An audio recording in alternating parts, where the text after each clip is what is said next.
Okay, let's start. Welcome everyone, and thank you for coming. My name is Simone Kremkau, and I'm a librarian here at the Sonoma County History and Genealogy Library. I'm joined by my co-host and colleague, Joanna Kolosov, who is helping to manage this webinar behind the scenes. Before we begin, this session will be recorded or is recorded right now and will become available on the library's YouTube channel. Also, please mute yourself and turn your video off. The chat is open, and if you have any questions, we will have a probably 10-minute Q&A at the end of this presentation. We will only be taking questions from the chat, so please feel free to submit them into the chat towards the end of the talk. And yes, we are so very excited to have Dr. Margaret Press with us tonight. Margaret is the co-founder of the DNA Doe Project, a nonprofit corporation dedicated to identifying John and Jane Does through genetic genealogy. The DNA Doe Project has assisted law enforcement since 2017 in successfully identifying over 100 victims where all other efforts had failed. Margaret also serves on the Investigative Genetic Genealogy Accreditation Board and was recently named the recipient of the 2023 National Missing and Unidentified Persons Conference Service Award.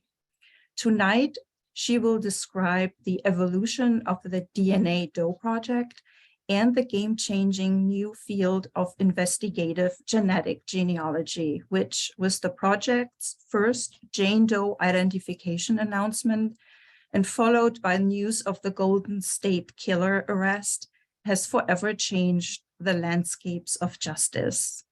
And I'm going to let you take it from here, Margaret, and stop sharing my screen.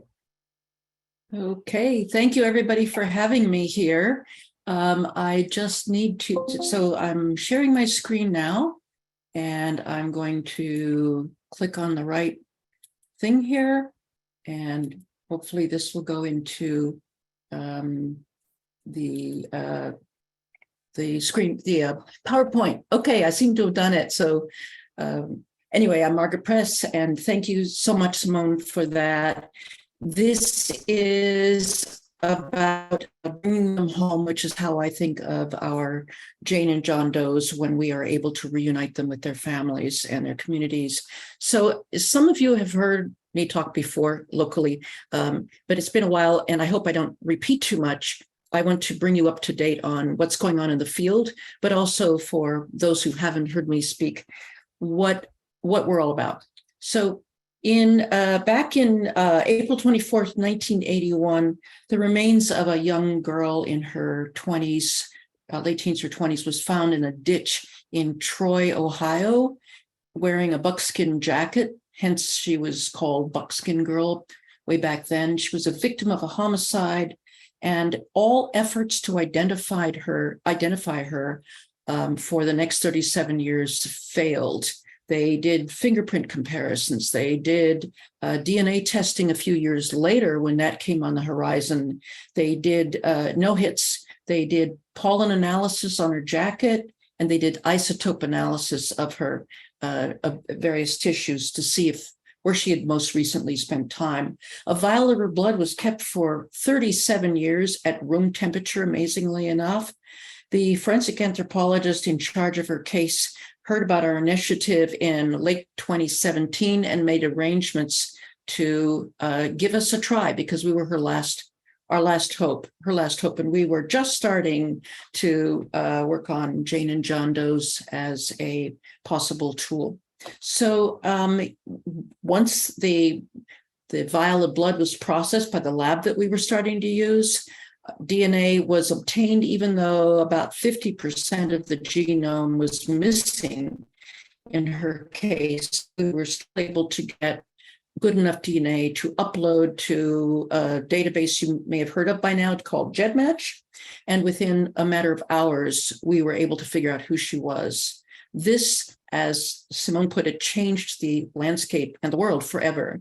The press conference to announce her identification was held on April 11th, 2018, and 2 weeks later, Golden State Killer was announced, the arrest of Golden State Killer. We were a ripple that actually made it through a lot of media, but the tsunami is what came 2 weeks later.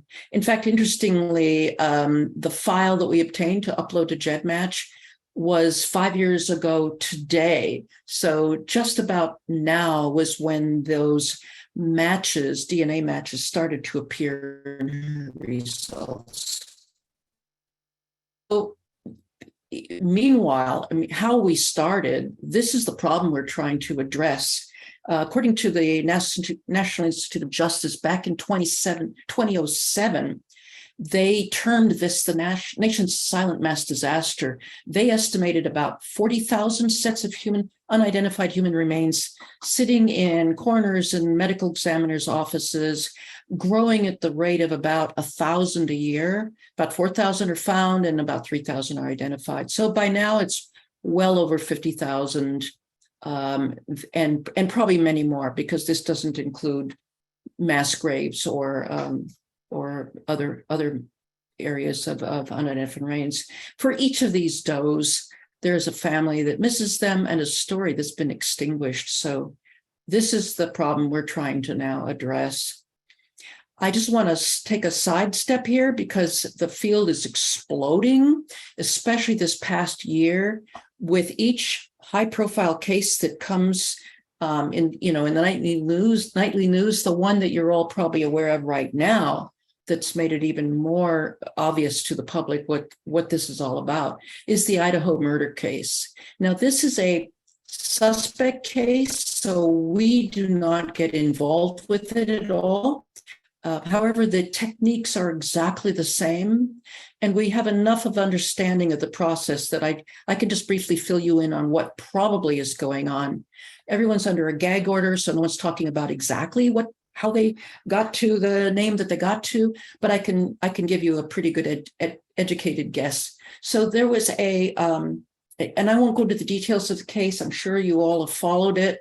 And if you haven't, the part that relates to our topic tonight is there was a probable cause affidavit that was made public a couple months ago, where the DNA was mentioned in that affidavit. Namely, there was a knife sheath found at the scene with DNA of the killer under a snap on that sheath. So that was the first real breakthrough.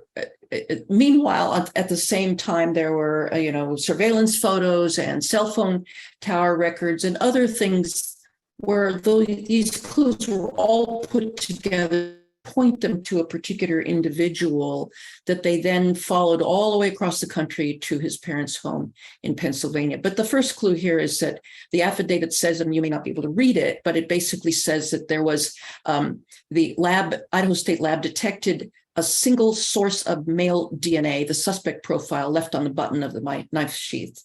So the end of the affidavit basically refers to the fact that when they followed him to Pennsylvania and staked out the house, they were able, which was his parents' home, they waited until the trash was put out on the curb. This is a common tactic used in suspect cases.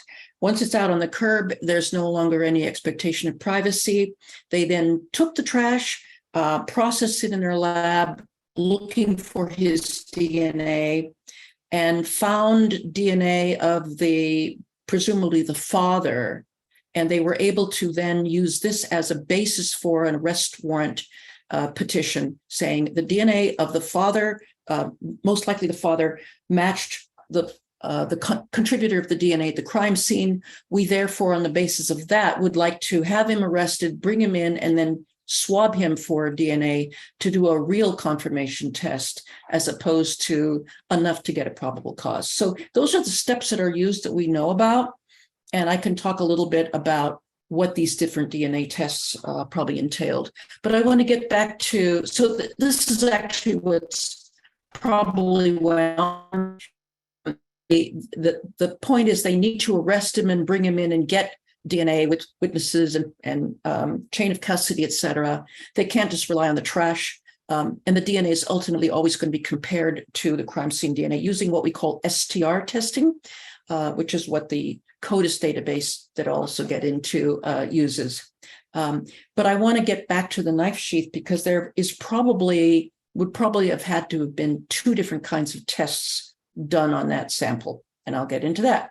So getting back to our John and Jane Does, identifications normally when a body is found are made from visual identification if somebody at the scene knows the doe, knows this person. If not, then, and there's no wallet with ID on them, then they will do DNA testing using STRs, which I talked about the previous slide. And they will run that against the CODIS system, which is the combined DNA index system run by the FBI. Then they can also run fingerprints if there are fingerprints obtainable from the remains. There's a federal database called APHIS, where if the fingerprints are in the system for any reason, then they can make a match that way.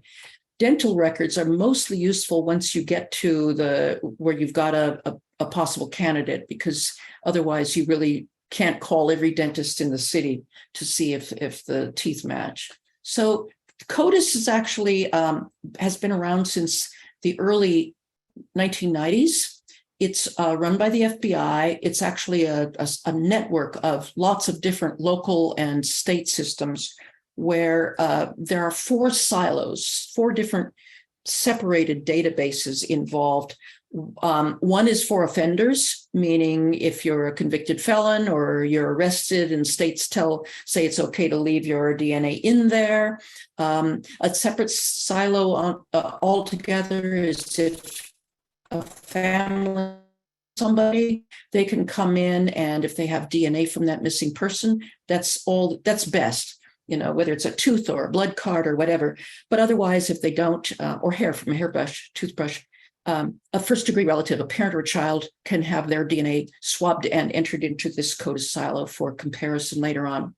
Unidentified remains, that's the one we're interested in. We always ask our agency, have you tested the body and entered that DNA sample into CODIS to see if it happens to match up with a missing person? And then forensic or crime scene DNA, that would be where the Kohlberger DNA was entered into for future comparisons, or for any unsolved crime where they're going to be looking against the offender database. So that's the CODIS system. If all these things fail to have a hit, up until 2018, there was really no other options other than lots and lots of detectives who are now retired, spending decades doing every tip, appealing to the public, knocking on doors, doing everything they can to try to get an identification made. But now, as of 2018, there is a new tool in their tool belt called genetic genealogy, or now it's called investigative genetic genealogy, or some will call it forensic genetic genealogy. You'll hear all these different terms. And that involves taking a DNA test, or rather taking a sample and processing it for a different kind of DNA so that you can compare it with consumer databases. How this works for you and me, for people who are alive and can spit in a tube or fog a mirror, 40 million of us have taken tests from one company or another, 23andMe, Ancestry.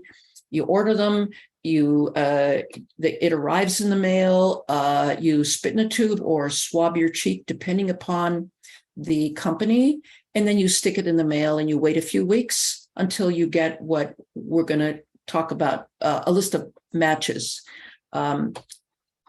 Before you do this, we always warn people, do not test if you would be really upset, or your family would be really upset if you found out your father wasn't your father, or your child was not your child, or there were secrets in the family that could be very harmful for the family to know. So consider that carefully. Think about your family members and what you're able to handle. If you're okay with handling the truth, then by all means do test. because it's an amazing, amazing experience. Once that vial is received back at the lab, say at Ancestry, their labs get to work extracting your DNA from those vials or that swab. They make a liquid extract, and then they put that extract through what we call a microarray or chip array in order to pull out just those areas of your genome that you are not likely to have in common with everybody else on the planet. So of the 3 billion markers you have on your genome, 3 billion base pairs, 99.4% are identical. We don't care about those. We want to look at the ones where you could be unique or where you will share with your relatives, but not with chimpanzees, et cetera.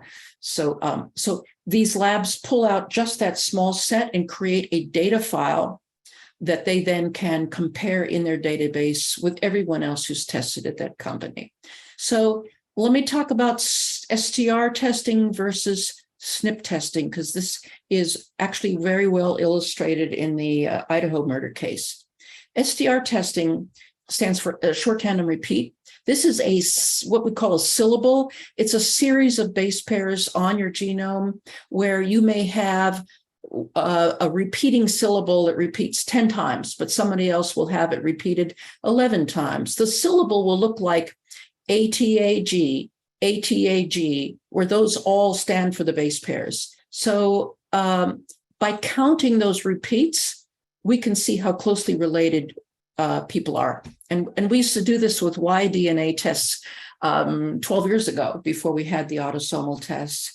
This has been used by law enforcement since the 1990s, when it was not commercially available. Back then, they compared about 14 different locations where you have these syllables, and now it's up to 20 to be more confident that if you're identical to somebody, then they're either an immediate relative. That's your crime scene DNA. It doesn't work with relatives who are beyond a parent-child or possibly a full sibling. So it's not used for genealogical purposes. It's just used for, is this you or is this an immediate family? So this is often used for, in our cases, when we come up with a Doe candidate name, we report it to the agency. The agency will get an STR confirmation from an immediate family member.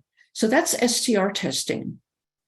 SNP testing, on the other hand, is looking at the individual base pairs where there has been known differences from the ancestral human genome. So those are single nucleotide polymorphisms, or a mutation that occurred long ago that is passed down from generation to generation.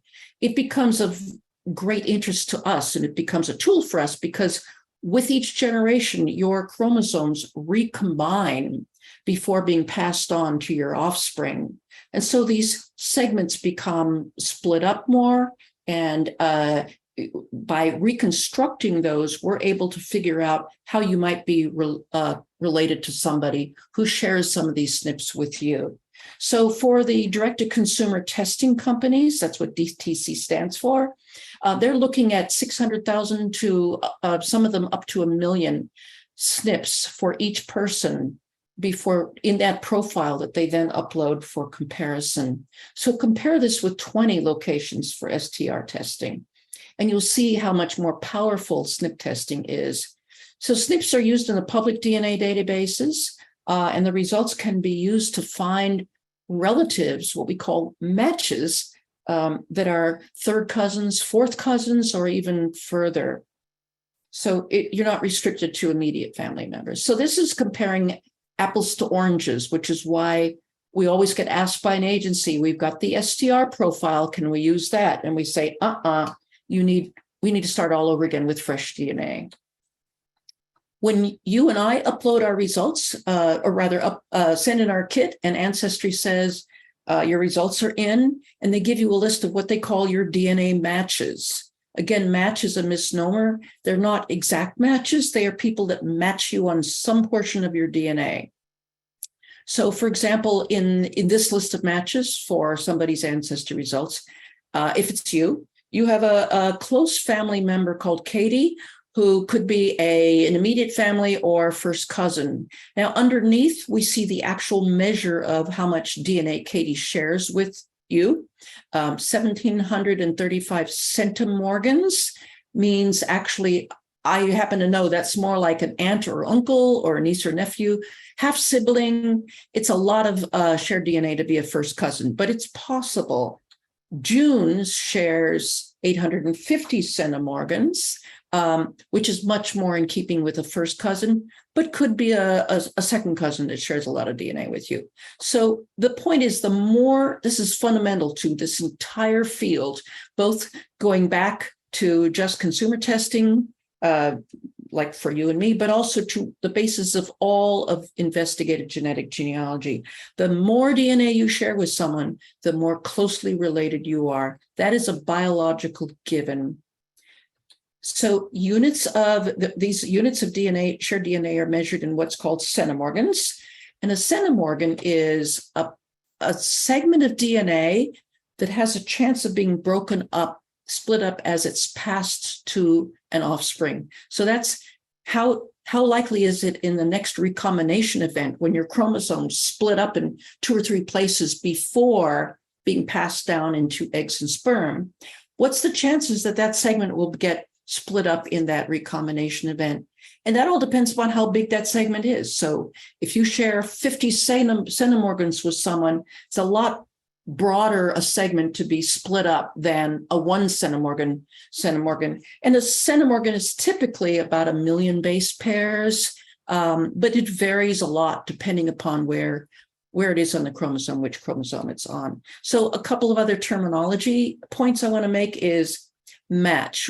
You hear this a lot in the media, in the news. People say the DNA matches, et cetera. And judges and juries and prosecutors and the public and defense attorneys and the public will often think a match is like a CODIS match, right? Where it either is the person or it's not.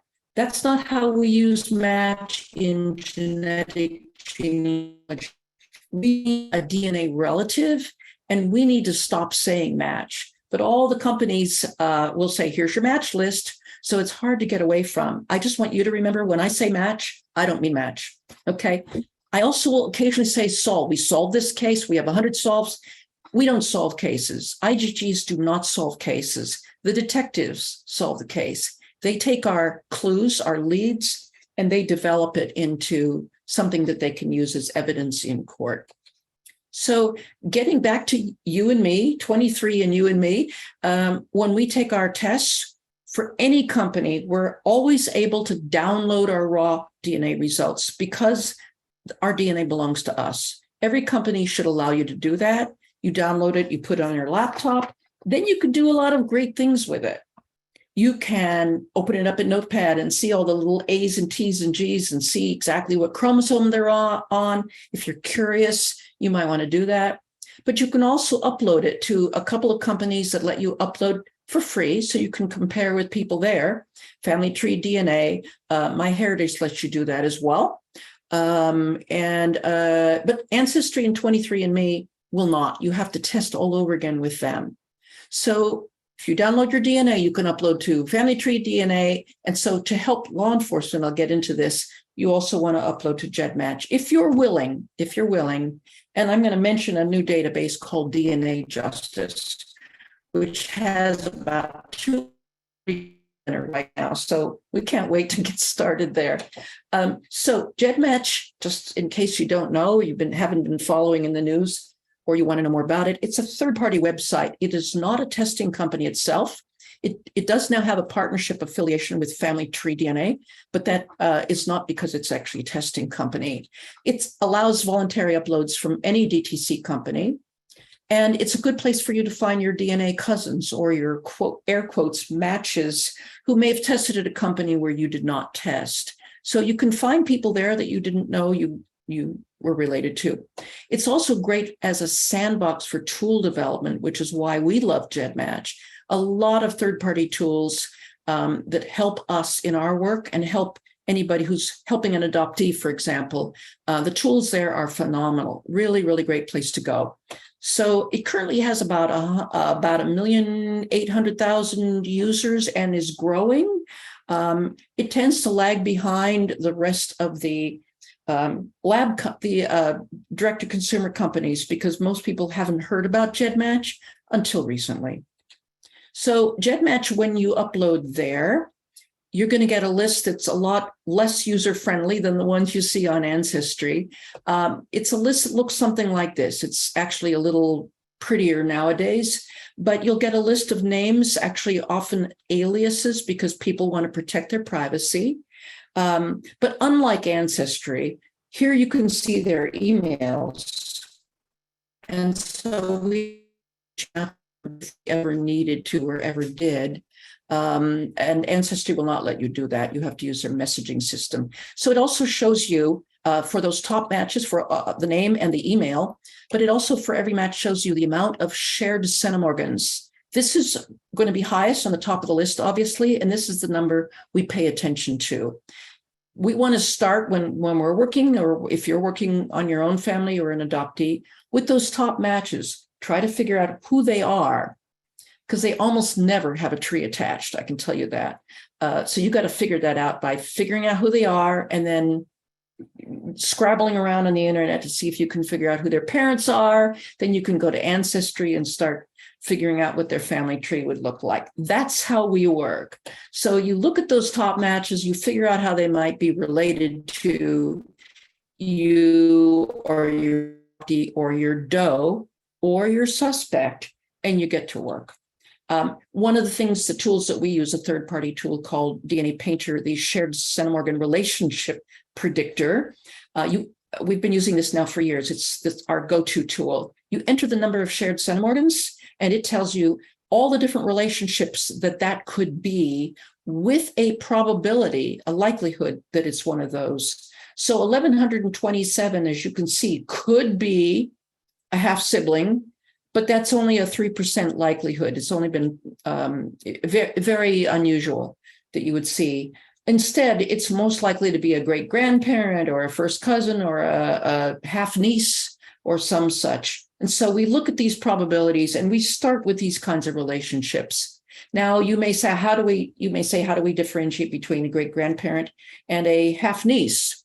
Well, we lurk and stalk our top matches on Facebook. We try to figure out how old they are, and then how old we are, or our adoptee, how old the forensic anthropologist thinks our doe is, how closely related are our generations. So if we're about the same age, then we're probably looking at a first cousin rather than a great grandparent-grandchild relationship.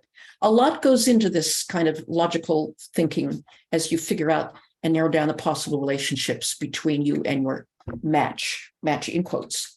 So how did we start? Okay, I've told you about the problem. We've got 50,000 unidentified human remains. And by the way, I didn't mention that there's about 250,000 or more cold case unsolved homicides. Again, not our wheelhouse, but people are out there doing the good work to get those killers off the street. There's also, I think, 440,000 unprocessed sexual assault kits. And there's a big initiative right now to get those tested and at least in CODIS. So I've been doing adoptee searches for several years now, since about 2013, 2014, when autosomal DNA testing became big enough that the databases became useful. I then retired and thought I would be doing this for my retirement, but I was also reading mysteries. I read a novel by Sue Grafton, one of my favorite mystery writers, and she ended this particular fictional novel with an afterword saying it was based on a true story of a Jane Doe found in Lompoc, California, that she'd never been identified. I had this epiphany and slammed the book shut and said, wait a minute, how is this different from adoptee searches? It's the same process, right? You look at the matches, you figure out how closely related they are. You look at the matches trees and how they intersect. And this should be a way that we can solve John and Jane Does. Well, I reached out to people. This was February 1st. I reached out to Ancestry. I reached out to Family Tree DNA. I reached out to Sue Grafton. Has this been tried? No, not allowed. I just was met with a lot of pushback and brick walls. However, when I reached out to Colleen Fitzpatrick, who had been doing some Y-DNA work, I won't get into what that is, potential here, and said, if we can figure out a way to get into Ancestry, we've got a real promising future for identifying unidentified human remains. So the reason why this was becoming possible was because the growth in the use of direct-to-consumer test kits was exploding. If you look in January to July 2017, you can see that suddenly those numbers are starting to climb. I think we were coming very close on 4 million, combining all the companies. And I thought, if only we can get our dough in there, we have a shot at finding distant relatives and starting to get some kind of clues as to who she might be. However, as I was learning February 1st and February 2nd, these companies will not let law enforcement or forensic kits in, or dead people. They want living people, because living people pay for subscriptions. Seriously, they did not want to pollute their database or frighten off their customers with getting mixed up in law enforcement cases. So this is, again, how how genealogists can order their DNA, spit in their tubes, upload it to get their results, and upload it to GEDmatch to make use of other tools. How does it work forensics cases? And law enforcement forensics is what we call cases of John and Jane Does. It didn't matter whether Sue Grafton had access to the DNA or me. Anytime it's a dead human being, it's under the custody jurisdiction of a medical examiner or a coroner, usually with an associated law enforcement agency involved. So we don't get to just dig people up in our backyard and send their DNA in. The answer to how this works for forensic cases is it doesn't. The doors were closed. We were not allowed to come in this way. We were not allowed to use these databases. However, I had a eureka moment. A couple of weeks later in February, I stumbled on a genealogist online whose father was dead, who legitimately had possession of a tissue sample from the hospital, a biopsy that was several years old. Hospitals keep samples for 10 years. So if you have a parent who's recently deceased, who's had time in the hospital, blood test or whatever, and you want to try this, contact the hospital where your loved one was last staying. He managed to get this sample. He found a lab that would do whole genome sequencing, not a direct-to-consumer test, because they wouldn't let him in.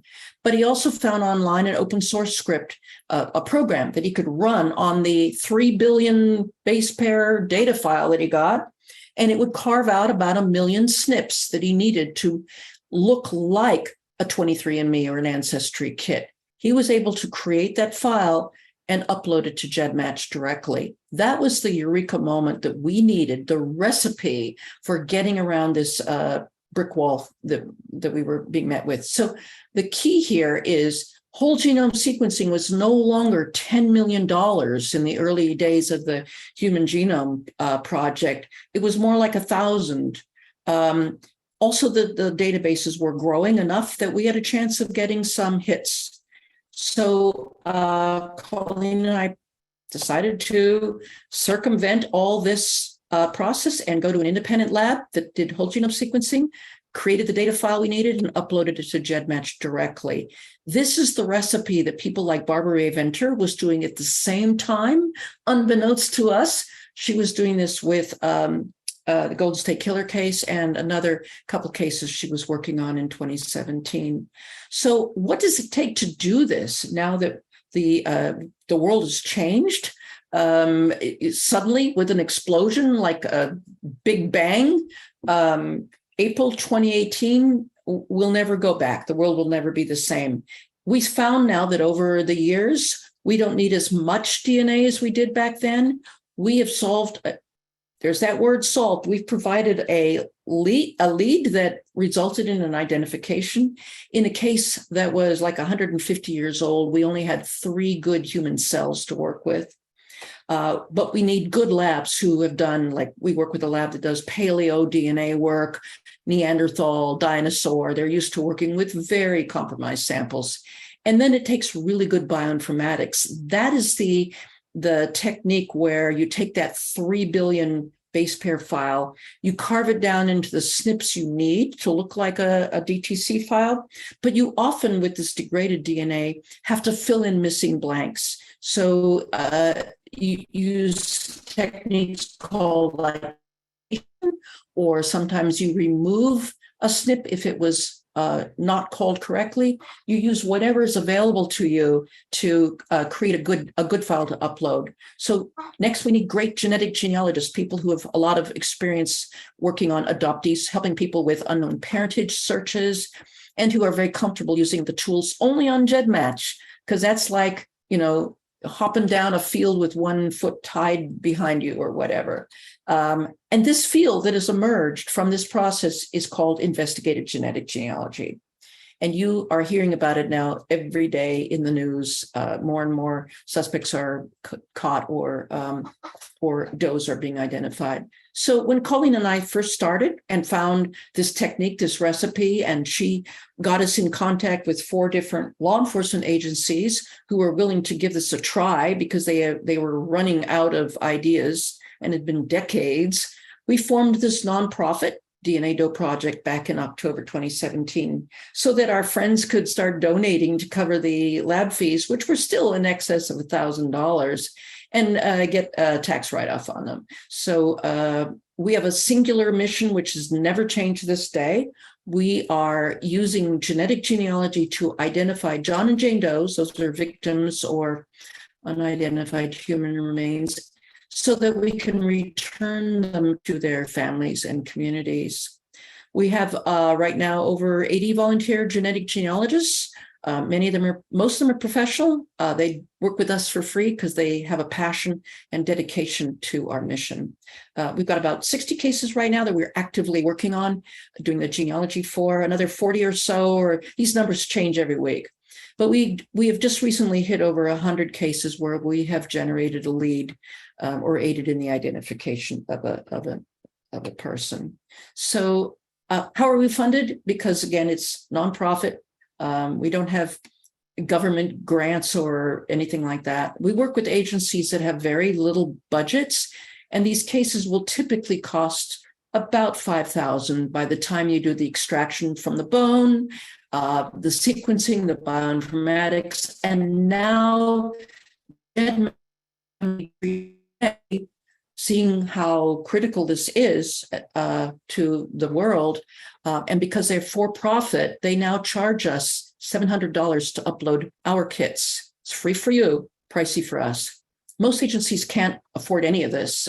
Most of them can't afford all of it. So we raise funds for the remainder, and all of our genealogy is free, even if it takes 1,000 hours. And we stick with the case until for years, and some of them are very difficult. So our website looks like this. It's going to go over, get an overhaul very soon.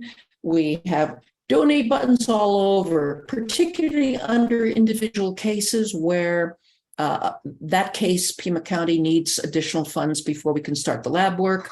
And then as we reach those goals, we remove those buttons. People do Facebook birthday fundraisers, matching programs, employee matching programs. So we're just thrilled every morning to get these $5, $20 donations coming in from people. It's very heartwarming. But we depend on support from the public. What's the case flow? So how do we work overall? Now that word has gotten out, but in the old first year or so, it was just word of mouth. An agency would contact us and say, I've got a skull sitting on my desk, or we've got remains. We have no idea what to try next. What do we do? Can you help us? And we always say yes. We raise the funds if they don't have any. We ask them what they have for sample. Do you have a tooth? Do you have hair? Do you have extract? that was already created in order for those CODIS markers to be done. Any of that, we will figure out then what lab is the best for you to send your sample in. We never take possession of a human remains sample. We don't do that. We don't take possession of the data files either. We just do the genealogy and shepherd the cases through the labs. Goes through sequencing, bioinformatics, it's uploaded to the databases, and we get to work. So what are the databases that we can use right now? So GEDmatch, which has now got a portal just for law enforcement called GEDmatch Pro, and Family Tree DNA are the two smallest databases out there. Go figure, right? So combining those, there's about 3 million people who've tested overall. That are available for John and Jane Does to be compared with. Suspect cases is less than 2 million because at both of these companies, there's an opt-in, opt-out policy. If you opt in, then law enforcement has access to can compare with your data. They don't see you if you're not a match. At GEDmatch Pro, Does are exempt now from that policy, so we can see all 1.8 million, far less. So they're still at less than 2 million. Compare this with the 44 million that you and I get access to when we're looking for our cousins. There's a new database, as I mentioned, DNA Justice, that was just launched 2 or 3 weeks ago. It's the only nonprofit database out there, and that's why we launched it, because it is nonprofit.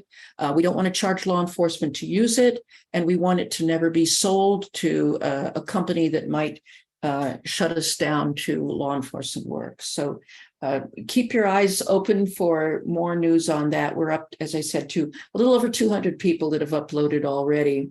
That's dnajustice.org if anyone is interested in looking at our website and finding out more. So then once the files are uploaded, our Doe's files are uploaded to GEDmatch, or same with the suspect case. This would have been true in the Idaho case as well. The list of matches, people who share some amount of DNA, is generated. There's also reports that give you hints as to the possible admixture or ethnicity of the ancestors of the unknown. So we look for our Does to see if they're mostly Northern European. We've got a pretty good shot at it. If they are Sub-Saharan African or Asian or countries that don't test like Germany or France, we've got a long, long road ahead of us, much harder because the people haven't tested and they're not in the database to be compared with. So we start using some of the tools to make sense of our matches, and we start building trees, just like all the genealogists here in the audience. So we get maps of the different FTDNA, and FTDNA is the only one that gives us maps that will look something like this. You know, one of your grandparents or 12% of your DNA was Scandinavian. So you might look for a great-grandparent who was from Scandinavia when you're building out your tree. You may have one match from the Mideast. That's because of some percentage of your Doe's DNA shows Middle Eastern ancestry, and so on and so forth. So that's very helpful to give us an idea of what to expect as we get closer. We do, just like you do, anything available online, whether it's a census report that tells us so much, as you know, up until 1950, but also extensive use of Facebook and Pinterest and any place that we can stalk our living people, because they're not going to be in the census reports. So from our GEDmatch list or our FTDNA list of people who share DNA, we build out trees for each match as we can, and we look at how those trees are going to intersect, and that's going to point us to our candidate. And hopefully we'll come up with an identification and present it to the agency as a lead. So after we do the tree building and get that candidate, the next step for us to do is to do what we call a proof of life search, which is there any evidence? We consult we've got some volunteers that are private investigators, or we have other resources that have access to law enforcement databases. Did this person apply for a driver's license 4 years after the body was found? Sounds like we didn't get the right person. We want to do this before we embarrass ourselves in front of the agency. But most importantly, we do not want the agency to go and notify the wrong family. That would be devastating. We document our findings. We produce a report that we give to the agency saying, we think this is a person of interest that you may want to rule in or rule out. If it all seems to hold up on your end, we have a list of the next of kin for you and contact information. Then the agency, only the agency, reaches out to the family, the immediate family. We may occasionally reach out to a third cousin if we hit a brick wall, because we know that that third cousin is unlikely to have known of anyone missing in their family. But when it gets closer than a second cousin, we're very, very careful. We do not want a family to find out from a genealogist who's hunting around that their missing son showed up. So the agency handles that. And the agency will then usually travel to the mother's house or the son's house and swab them there with chain of custody, submit it to CODIS, and do that STR confirmation that I mentioned early on. That is the confirmation that a medical examiner is going to look for in order to amend the death certificate and let the estate be settled and the family to grieve. So going back to Buckskin Girl, just real quickly, how we came up with her name in 4 hours. This is what her GEDmatch list looked like 5 years ago to the hour. It's slowly populating, and we top match turned out to be someone named Sam. Again, it's an alias, probably initials. And Sam shared 415 centimorgans. This was winning the lottery for us. We rarely get numbers this high. That amount meant that 415 could be all these different relationships. Well, we looked into Sam, figured out who Sam was, stalked them a bit, and decided that Sam was probably pretty close in age to Buckskin Girl, within a generation or less. Therefore, we could rule out the probable relationship's great-great-aunt. Not likely. That left us with these two. And so these were really close. That meant if we could figure out Sam's tree, we had a good shot at finding where Buckskin Girl would be in that tree. So this is what Sam's tree looked like. These names are not typical names you're going to see in a tree, but basically we wanted to look into whether whether Buckskin was a half first cousin to Sam or first cousin once removed. For the genealogists in the audience, you probably know what that means. Half first cousin means Sam shared one grandparent with the Doe, but a first cousin once removed meant Sam shared both grandparents with Sam's cousin, and the Doe was a child of that cousin, meaning removed. So we started exploring all of Sam's cousins and all of their children. And we came across one cousin who had built out his family tree with 5 kids, and 4 of them said living, and 1 of them actually displayed the name. On Ancestry, if it's living, they will not disclose the name to the public.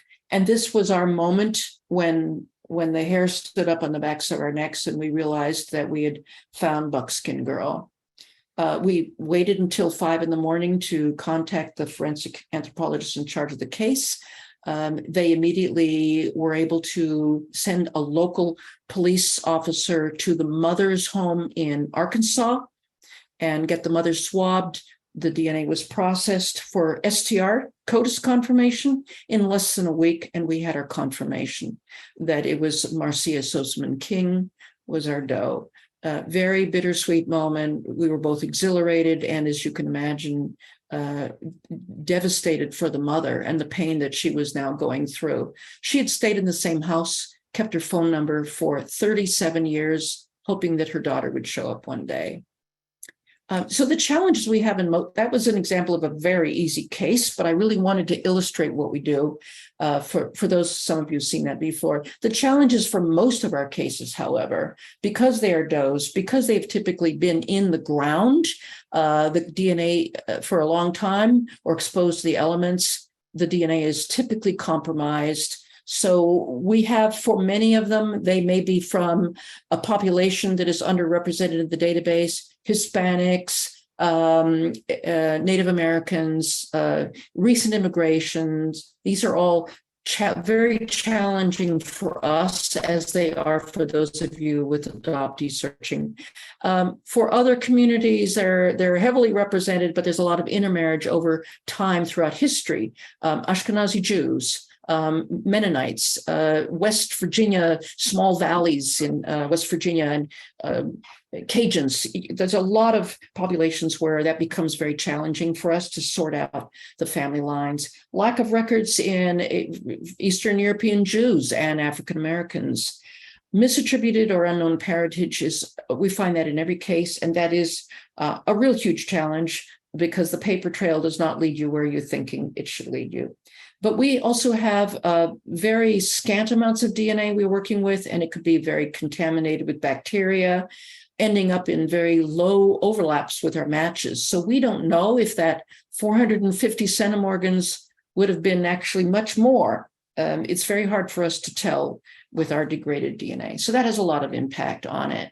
Very, very quickly is another quick example. Buckskin girl, we had about 50% of her genome represented. Our very first case was Joseph Newton Chandler, even though that was not announced until the following summer. His DNA came from a malignant tumor biopsy embedded in paraffin. He had committed suicide, and his body had been cremated in the 2001, 2002, before people knew that the law enforcement knew that he was living under a stolen identity. So they really wanted to figure out who he was. We managed to do so with less than 10% of his genome. It took a lot of sequencing, a lot of effort. And when we finally were able to get some matches, we started building out a tree, a little more complicated than Buckskin Girl. We had a low match, Roxana. We built back. The amount of shared DNA suggested that the ancestor in common could go back 6 generations. We had to build back all of her 6 generations, third great grandparents, and then down all the lines, hundreds and hundreds of names in our tree, thousands actually, thousands of hours, 6 months to solve, identify. But we were particularly interested in the surname Nichols due to some clues that we had. We had another match, a very low match, but we built out her tree. And again, this match did not match the first match. So this is the kind of situation we look for 2 genetic groups that are not related to each other, where we're going to look for a couple that got married that joined those 2 groups. That's what we call a union couple. We found one finally in March 2018 between Mr. Nichols from Roxana's family group and Ms. Schreiber from the other family group from the new match. They had 4 sons. 3 of them we found were dead, and 1 was not accounted for. That turned out to be, there was no proof of life after he fell off the radar as Robert Ivan Nichols, and then he resurfaced as our Doe once we made that connection to Joseph Newton Chandler. An example of a highly compromised DNA sample and how we typically work by joining 2 different genetic groups. So I want to go very quickly because I want to leave time for questions. I think we're closing in on 10 minutes here. Some of our local cases we helped out in the campfire. Paradise Fire, as you know, was an extremely deadly fire. Most of the identifications were made using STR comparisons with immediate family members. We were called in to use do SNP comparison work on a small handful remaining because either they were not able to get the STRs or there was no immediate family members. So we had to show through, we were given presumptive names because these people were almost all found at their homes and their families knew they were missing. But we had to make a case to the coroner that the DNA evidence supported that presumptive name. So we did exactly what we did in the Chandler case. We built out a tree on one side. We had matches on the father's side. We had matches on the mother's side. And they weren't related to each other. We found a union couple where one from one group married somebody from the other group. They were in the right place at the right time. They had 1 son, and he matched the presumptive name. The coroner was willing to take our report as to issue the death certificate. And if you know about the billions of dollars PG&E is paying out, you understand why it was so important to her that we got that she had the evidence she needed. But more importantly, we wanted the right families to be notified so they could bury their dead and grieve them. We have a few other local cases. Last year, we identified a Roanoke Park man.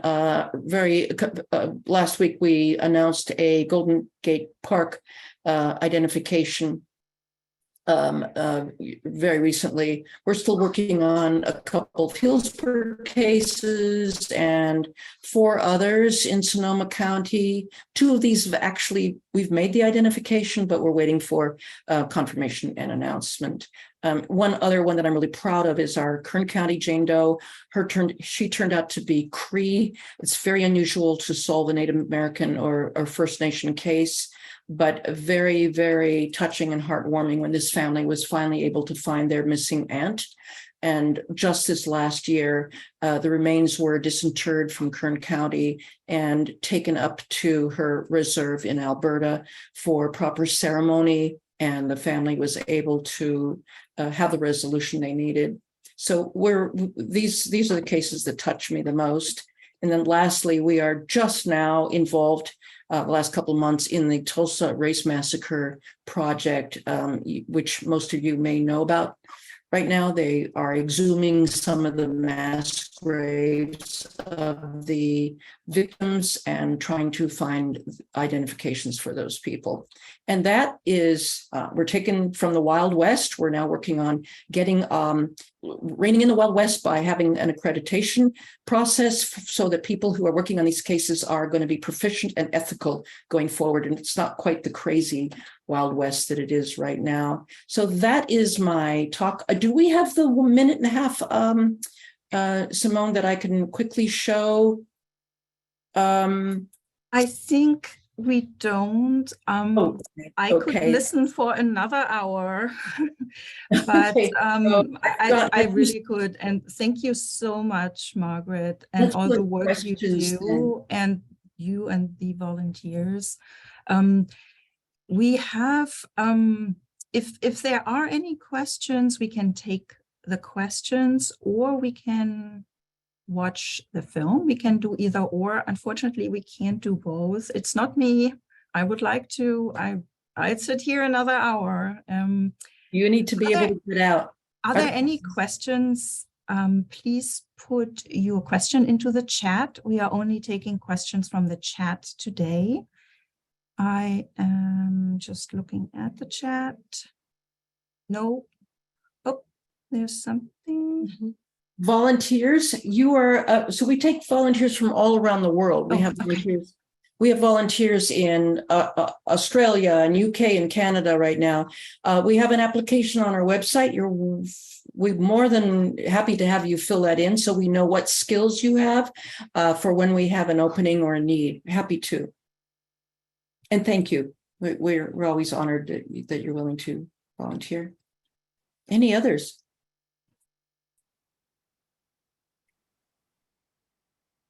Okay.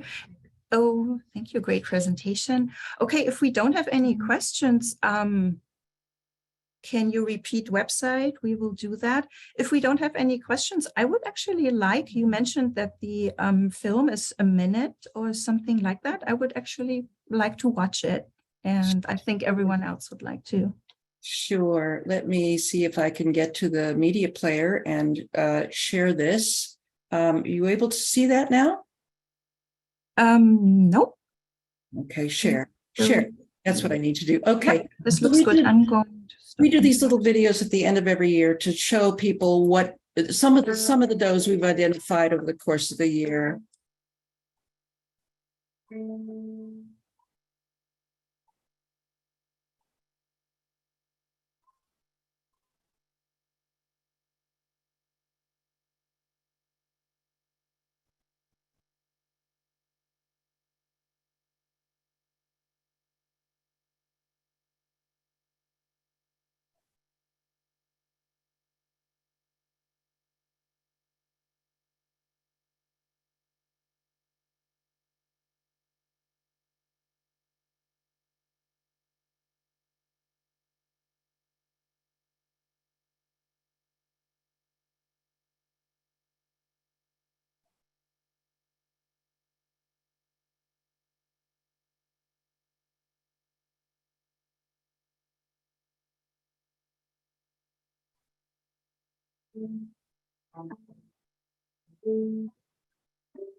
Thank you, everybody. Thank you so much, Margaret, and everyone for attending.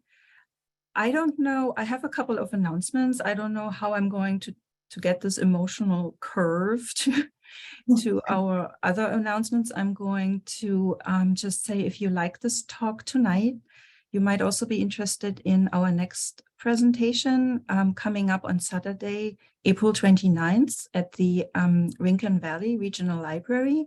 Genealogist and former library commissioner, Melissa Kelly, will share her 30-year adventure of researching her mother's California pioneer history, as written down in her book, From Migrants to Mermaids. And Melissa will talk about her most interesting women ancestors and also highlight family history resources and strategies that might prove useful to other researchers. You can find out more about this event on the library's website, sonomalibrary.org, and just go to programs and events. And last but not least, our long-awaited DIY digitization memory lab will be launching in June here at the HNG library. And you can book a lab session to digitize and preserve your photos, documents, slides, and VHS tapes. And detailed information is forthcoming soon. And you can always follow us on Facebook or Instagram to find out more. Thank you again, Margaret, and everyone. Have a good rest of your evening. Bye.